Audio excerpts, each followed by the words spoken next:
And welcome back to Culture Crossroads. It is time for the rundown. This rundown with R.C. Williams. Fine soul today, my friend. Good to see you. How you doing? Brother Andrew, great to see you. Great to be back for another week on the Culture Crossroads. Slow news day, I take it. Yeah, I'm not at all fired up. I don't know if you could tell. I'm very even keel. This is me on like 7 Valium, right? No, not. I'm just kidding. For crying out loud. Anyway, but really, this is a betrayal. First story for the rundown. It's the betrayal of the Florida GOP, our legislature. And it also tells you too, now, and again, I guess I should say this.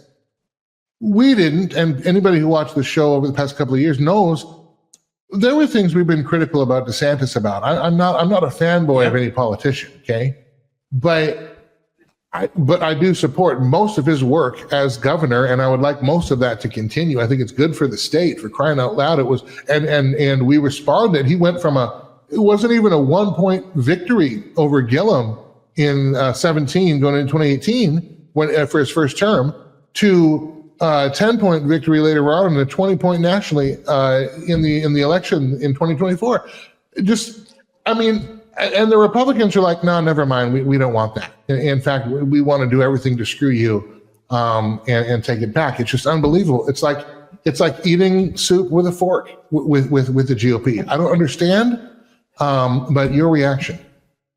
Yeah, politics is that game, Andrew. And you've said it.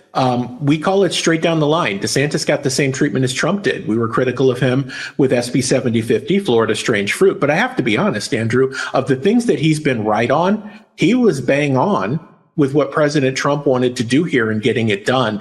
And what you're seeing now, because you mentioned him being a lame duck, talking about Governor DeSantis, is people jockeying for position. Wilton Simpson's real desire, obviously, is to be the next governor of Florida.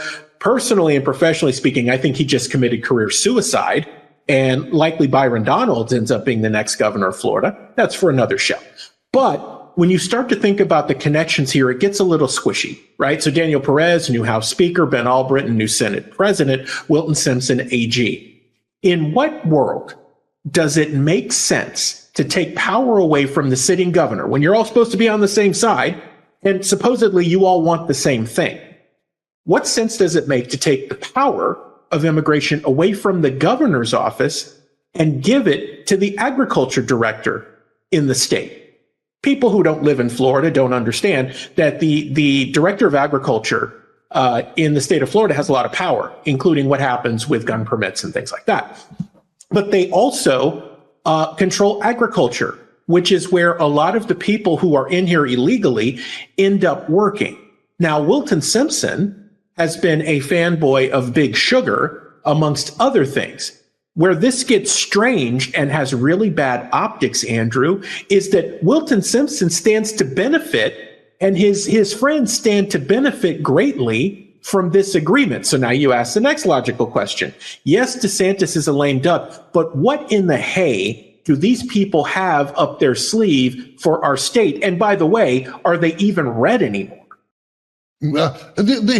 They clearly want to take it back to like the Rick Scott, Jeb Bush version of Florida, which is we're beholden. I mean, wouldn't you think we're beholden to these special interests?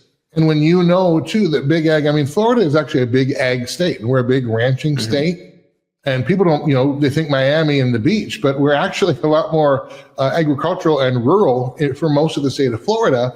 And we produce in that way. But here's the other thing too, because again, these tentacles run deep and the world gets smaller and smaller because, as you know, who is the majority owner of big ag in America? It's Monsanto.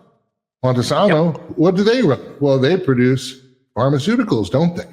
So again, we're all coming back. It's big pharma, it's big ag, and big marijuana. I believe that Amendment 3, which did go down this last time in Florida, but I think they were more ticked about that than Amendment 4, saying no to constitutionalized abortion in Florida, because I think they see big marijuana as another financial boondoggle. And clearly, if we can have open borders, well, gosh, we got a great supply, don't we? And we have people who will bring it across. I mean, if I'm on that team, because there's got to be a benefit to doing this. There's no benefit to doing this when you're looking at it from the like an American citizen perspective. You're destroying our neighborhoods. You're destroying our states. You're destroying our country. Why would you want to destroy something that you want to, quote unquote, lead or be elected to serve? Unless you have a whole different constituency and a whole different customer base, so to speak, and a whole different economy that you want to usher in. And we, the ones who exist, are actually in your way.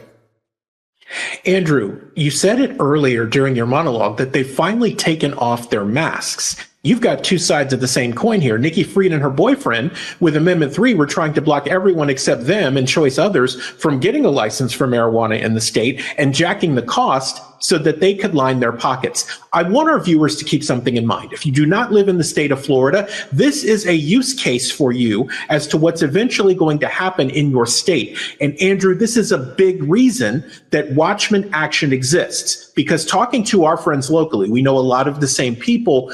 We've said, look, these people need to be called out and they need to be primaried in their next election. If you want to do that effectively, you've got to be able to aggregate people, focus on an issue, and then deliver the information in such a way that the populace who is asleep will get active leading up to something like a primary and then in a general election. The reason they keep doing this, Andrew, the reason that Albritton feels empowered, Perez feels powerful, Simpson feels empowered, is not just because DeSantis is a lame duck, is because they know that the people in general either A, aren't paying attention, or B, don't have enough muscle to do anything about it because they've got big lobby in their pocket. I will share this with them. Today is a new day, and that train is just about to run off the track. So you guys should probably get ready for what happens in 2026 and 2028 when you ultimately get primary. And this is also a warning, because in what is called the free state of Florida, if this kind of thing was bubbling right beneath the surface, and I mean right beneath, I mean right after Ron DeSantis, then all this nonsense was still there. Mm-hmm. What about in all the other red states? What opportunity are they waiting for to do these things again? You know they will, because it's the GOP is one party. It's the uniparty anyway. I'll give you the last word on this topic, and then we'll move on. Andrew, they have been emboldened. I'm so glad you brought that up. Other states, it's like the radicalized cell was in the quote unquote free state of Florida. And now all of the other red states have their marching orders. Texas just changed its Speaker of the House to someone who I'd call cattle squishy. And our politicians here in Florida are like gator squishy. You've got to keep an eye on these people. Who's watching the watchers? That's the governance portion that we, the people in a self-governing society, have to focus on, Andrew. We're out of time, and these guys have probably set off a bomb.